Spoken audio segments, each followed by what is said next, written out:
ಯಾವ ರಾಜ್ಯದಲ್ಲಿ ಮೊದಲ ರಾಷ್ಟ್ರಪತಿ ಆಳ್ವಿಕೆ ಪ್ರಾರಂಭವಾಯಿತು? Option A Punjab, option B Karnataka, option C Tamil Nadu, option D Gujarat.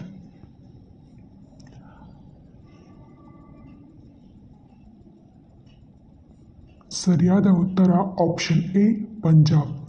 June 20, 1951ರಲ್ಲಿ ರಾಷ್ಟ್ರಪತಿ ಆಳ್ವಿಕೆಯಲ್ಲಿ ಪ್ರಾರಂಭವಾಗುತ್ತದೆ. ಕರ್ನಾಟಕದಲ್ಲಿ ಅತಿ ಹೆಚ್ಚು ಸಕ್ಕರೆ ಉತ್ಪಾದಿಸುವ ಜಿಲ್ಲೆ ಯಾವುದು?